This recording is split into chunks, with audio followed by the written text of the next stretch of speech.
So the Switch 2 presentation was a few days ago, and oh my goodness, so much peak was revealed in this thing. After seeing all of that, I know waiting just feels impossible to do, but alas, it is something we have to do. Unless one of y'all has the TARDIS in your garage or something, we don't have a choice. So in this video, I'm gonna give you a few tips to make the wait just a little bit easier. Let's get started. So my first tip would be to start saving up for the Switch 2. The launch year of a new console can be pretty pricey. You have to pay a couple $100s for the console itself, and even more money for all the games that you want to play on it. When the Switch 1 released, I immediately burned through $430 just on launch day when I bought the Switch, Breath of the Wild, 1-2 Switch, shut up, it seemed worth $50 to me at the time, and Fast RMX. And then I paid $60 for Mario Kart 8 Deluxe, $60 for ARMS, $60 for Splatoon 2, $60 for Mario Odyssey. Do you see how high this number can get? That's why I recommend you save up whatever you can for the Switch 2 and the games you want to try out on it. To the peeps that were in middle school like me when the Switch 1 came out, you're an adult now. It's time to balance your budget. You never know when the next set of tariffs are gonna be announced. Hi, so real quick, most of this video was recorded before I saw the $10 to $20 price hikes of the games, enhancements, and controllers, and the $50 price tag of the webcam add-on. I guess this is what I get for being so smug during that joke. I thought all of this would be $60 still. Well, this tip is gonna be even more important for the time being. Here's hoping and praying that Nintendo brings those prices down a little bit and makes things more affordable for us. It's not like we aren't making that complaint we have known. But whether you're still getting the Switch 2 on day one or you're deciding to wait it out, I believe that past me still has some useful things to tell you. You can save up for the Switch 2 by selling some of the Switch 1 games that you don't really want anymore.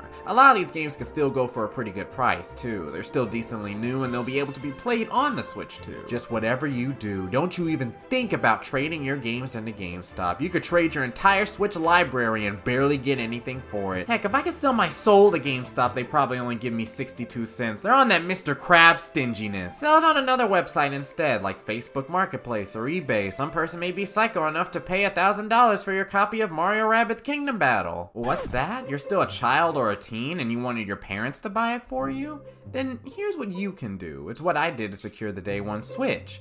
Get good grades in school, be on your best behavior, and never let your parents forget about the Switch 2. Going hand in hand with my first tip, my second tip would be to start playing through your Switch 1 backlog. This is completely free and can keep you occupied for hours, days, weeks, and even the months until the Switch 2 releases. Not to mention, when it does release, you'll be able to focus on the new games and not worry about beating Luigi's Mansion 3 in 2025. I know that a lot of us have at least one game that we haven't gotten the chance to beat yet. I'm certainly someone in that situation. You can also play through games again while you wait for the Switch 2 to release. If you're someone like me who hates erasing what you've done in a game and starting over, you're in luck. Not only does the Switch have multiple profiles that you can make, but a lot of its games have multiple save file slots where you can do multiple playthroughs. So as long as you aren't playing Animal Crossing New Horizons, there should be a way for you to replay a game while still having your old save file. Since Donkey Kong Bonanza is coming out for the Switch 2, you can replay Donkey Kong Tropical Freeze on the Switch 1 to pass the time and whet your appetite for that game. I was thinking of doing that with Mario Kart 8 Deluxe in anticipation for Mario Kart World. One thing I've noticed when scripting some of my retrospective videos is I don't always remember everything that happened in the game, especially in the middle of it. I remember the stuff that happens in the beginning, I definitely remember the endings, and I might remember a couple of things that happen in between, like the bosses. So playing through a game again can help solidify your memory on all aspects of it. If you were able to save up money for the Switch 2 and have a good chunk of surplus, you could buy a couple more Switch 1 games. It's not like you won't be able to play these games after the Switch 2 drop. You can still play them on the Switch 2, you can keep your Switch 1 dock plugged in, or you can just play it in handheld mode if you don't have the space for the dock anymore. Eventually I wanted to give the recently released Xenoblade Chronicles X a shot and play that in my free time. That's one game that could definitely keep you busy until the Switch 2 comes out. My third tip would be to start looking for communities revolving around the games that you're excited for. If you're excited for Kirby Air Riders, then join some communities centered on Kirby. There's always someone streaming your favorite games on YouTube, discussing it on Reddit, or playing with others on Discord. A lot of them are just a simple Google search away, too. Back when I was waiting for the Switch 1 and the games that were going to release on it, my bratty 13-year-old self was in the communities of several different YouTubers which had the same interest that I did. If you would like to, you can join my community where we play numerous different Nintendo games from Splatoon to Mario right now. All you need to do is click the link below to join our Discord and subscribe.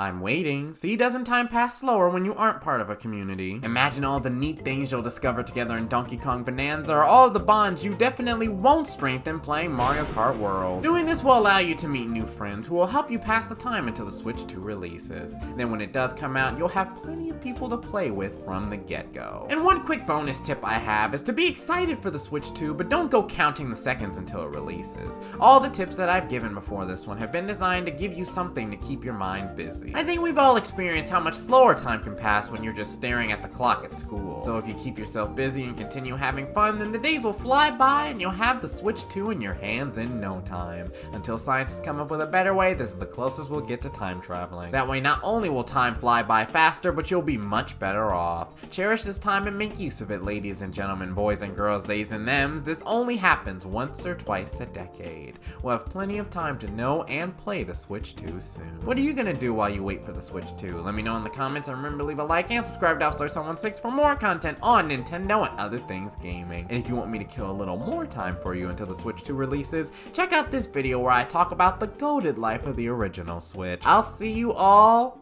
next time.